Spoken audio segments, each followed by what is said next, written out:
दोस्तों, एक बेटी जो अपने बेटे के हिस्से का दूध अपने बेटे को न पिला करके बल्कि अपने पिता को ही पिला देती है।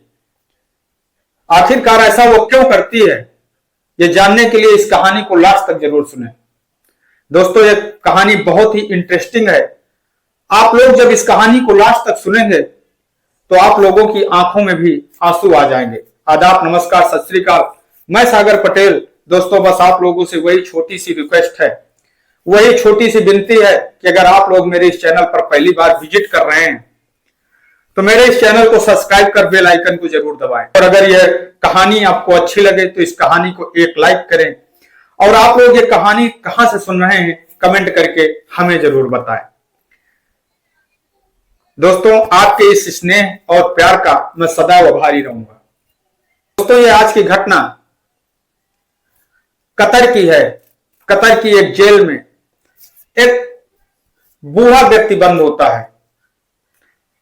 उसके ऊपर अपने पिता के खून का इल्जाम होता है और उस बूढ़े व्यक्ति को ऐसी सजा होती है, ऐसी सजा दी गई थी जिसे सुन करके शायद दोस्तों हर किसी की रूह कांप जाएगी। वैसे तो दोस्तों किसी को सजाए मौत हो जाती है, किसी को फांसी दे दी जाती है, किसी को उम्र कैद हो जाती है, पर उस व्यक्ति को इनमें से कोई ऐसी सजा नहीं दी गई थी।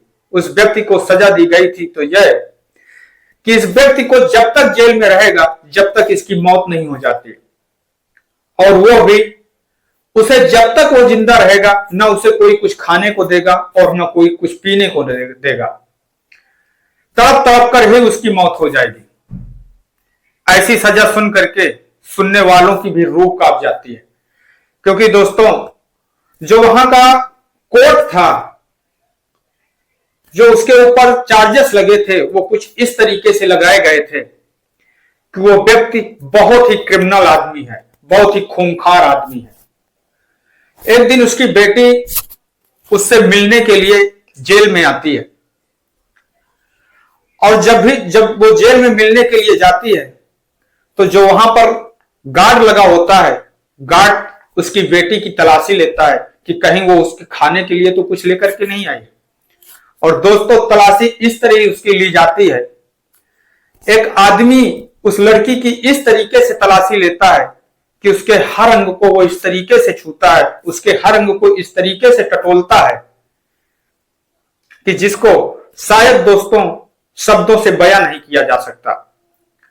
वहीं पर खड़ा दूर एक दूसरा गार्ड खड़ा होता है, वो सारा इस नजारे को देख रहा होता है।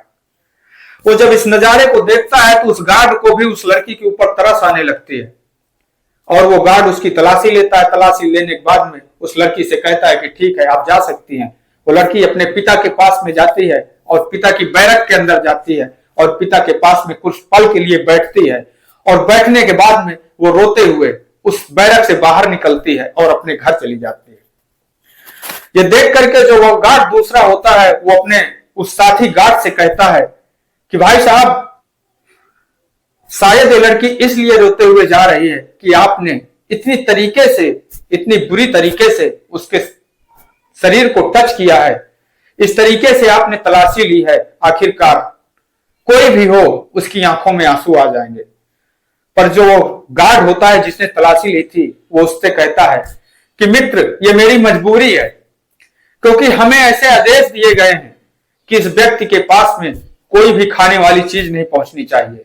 ये उसकी बेटी है, डेली उससे मिलने के लिए आती है, इसलिए हमारी मजबूरी है कि हमको इसकी तलाशी लेना पड़ता है। और ये आज ही नहीं, ये जब जब अपने पिता से मिल करके जाती है रोते हुए जाती है। दरअसल दोस्तों कोर्ट में उस लड़की को यह मालूम होता है कि जो उसके पिता है वो बेकसूर है। वो कोर्ट में इसके लिए याचिका डालती है कि उसके पिता निर्दोष हैं। उसके जो चाचा हैं उन्होंने उसके पिता को जानबूझ करके फंसाया है। दरअसल दोस्तों उस बेटी के अनुसार जो उसके पिता की जायदाद होती है उसका बंटवारा होना होता है। उस बंटवारे के हिसाब से जो लड़की का पिता होता है, जो वृद्ध व्यक्ति होता है, जो जेल के अंदर होता है, उसका कहना यह रहता है कि आधी आधी दोनों लोगों में इस संपत्ति की बंटवारा हो जाए।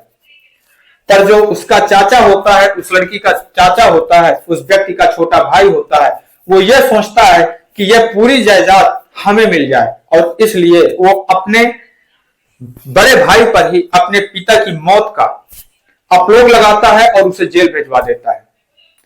वो उसी जेल पर एक पद पर तैनात होता है। उसकी पुलिस महकमे में, सरकारी महकमे में अच्छी पकड़ होती है, इसलिए उसकी हर बात सुनाई हो जाती है। पर वो जो व्यक्ति जेल में बंद होता है वो एक आम आदमी होता है, उसकी कोई सुनने वाला नहीं होता। वो बेटी अपने पिता के इस याचिका के खिलाफ, अपने पिता के खिलाफ अपने पिता के पक्ष में एक याचिका डालती है, और उस याचिका में सुनवाई होने वाली होती है। उस बेटी को यह पता होता है कि जब तक शायद कोर्ट का फैसला आए तब तक हमारे पिता की मौत हो जाए। इसलिए वो बेटी डेली अपने पिता के पास में जब भी जाती थी, उसके पास में बैठती थी। बैठने के बाद से वो अपने घर रोते हुए वापस चली जाती थी। एक दिन ऊपर से ये आदेश आता है कि आखिरकार वो जो बूढ़ा व्यक्ति है उसके क्या हाल है, वो किस स्थिति में पहुंच गया है। अब तो शायद वो मरने लायक हो गया होगा। वहां पर खड़ा होमगार्ड जब उस व्यक्ति के पास में पहुंचता है और उस व्यक्ति की बैरक के अंदर जाता है और देखता है, तो बताता है कि साहब, यह व्यक्ति तो अभी उसी तरीके है, इसके शरीर में कोई विशेष फर्क नहीं पड़ा है। यह सुन करके जो ऊपर के अधिकारी होते हैं वो भी चौंक जाते हैं, और वो एक बार फिर कहते हैं कि आप उस पर सख्त नजर रखिए, आप अपनी उसकी बेटी पर सख्त नजर रखिए, जरूर वो कुछ ना कुछ लाती है जो अपने पिता को खाने के लिए देती है। इसलिए जब दूसरे दिन वो बेटी अपने पिता से मिलने के लिए आती है, वो दूर खड़ा गार्ड देख रहा होता है, और वो ये देखता है कि वो लड़की आई और अपने शरीर के ऊपरी हिस्से के कपड़े उतारती है और अपने पिता के पास में जाकर के बैठ जाती है, और बैठने के बाद में थोड़ी देर के बाद में उठती है और उठ करके चली जाती है। गार्ड इतना तो देख पाता है, पर दूर से उसे यह समझ में नहीं आता कि आखिरकार वो अपने पिता के साथ में कर क्या रही थी।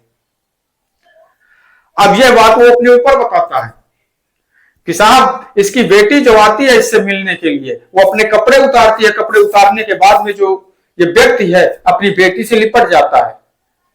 हमें लगता है कि साहब, इस व्यक्ति के अपनी बेटी से नाजायज संबंध है। यह बात सुन करके पुलिस वाले, ऊपर के लोग उस गार्ड पर एक सख्त निगरानी रखने की आदेश दे देते हैं।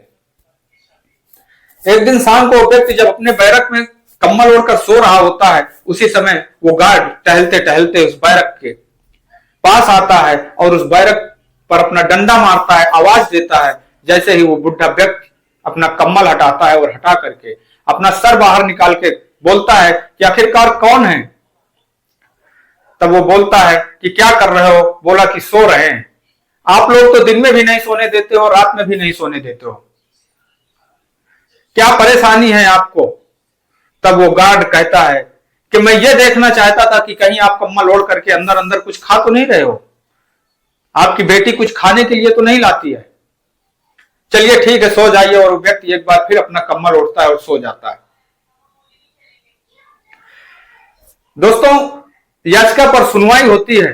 कोर्ट में जब सुनवाई होती है और कोर्ट में सुनवाई के दौरान जज साहब उस बेटी से, उस पिता से ये पूछते हैं भरी अदालत में कि क्या आपके अपने पिता से नाजायज संबंध है, आप अपने पिता के साथ में जाती हैं, आपके ऊपर ऐसे आरोप है कि आप अपने पिता के साथ में नाजायज संबंध रखती हैं। तब वो लड़की रोने लगती है और उसकी बातों को सुन करके वहां पर बैठा हर व्यक्ति रोने लगता है। वो जज साहब, उनकी आंखों पे स्वयं आंसू आ जाते हैं। दरअसल दोस्तों, तब वो लड़की बताती है कि साहब, मेरे पिताजी बेकसूर हैं, उनका कोई दोष नहीं है, मेरे चाचा ने मेरे पिताजी को फंसाया है। साहब, मेरे पिताजी की छवि इस तरीके पेश की गई कि वो एक खूंखार व्यक्ति हैं, उनको एक इस तरीके की सजा सुनाई गई कि वो व्यक्ति भूखा प्यासा जेल में रहेगा और एक दिन उसकी मौत हो जाएगी। साहब, मुझे ये बात पता थी कि मेरे पिता बेकसूर हैं, इस दुनिया में मेरे बाप के अलावा कोई नहीं है। मेरे जो पति हैं उनकी मौत हो चुकी है, मेरे एक 4 महीने का बेटा है साहब। इसलिए मैं जब भी अपने पिता के पास में मिलने जाती थी, इसीलिए मैं अपने पिता से डेली मिलने के लिए जाती थी, क्योंकि साहब, मैं अपने पिता की बैरक में जा करके अपने बेटे के हिस्से का दूध मैंने अपने पिता को इसलिए पिलाया है कि कोर्ट का फैसला एक दिन आएगा और मेरे पिताजी जरूर बेकसूर साबित होंगे, पर कहीं आपके इस फैसले के आते आते मेरे पिता की जान कहीं भूख से ही ना निकल जाए। इसलिए साहब, मैंने अपने पिता को अपने सीने का, अपनी छाती का दूध मैंने पिलाया है। यह सुनकर के वहां पर जितने बैठे लोग होते हैं, उस अदालत के अंदर बैठे लोगों की आंखों में आंसू आ जाते हैं। जज साहब स्वयं उस बेटी की खड़े होकर के सराहना करते हैं और उससे कहते हैं कि आप इस दुनिया में लक्ष्मी स्वरूप हैं, आपकी जैसी बेटी हर व्यक्ति को मिलनी चाहिए। मैं आपसे इस बात के लिए क्षमा मांगता हूं। और उस व्यक्ति को कोर्ट के द्वारा निर्दोष साबित करते हुए बरी कर दिया जाता है। दोस्तों, हमें इस कहानी से कुछ सीख लेनी चाहिए।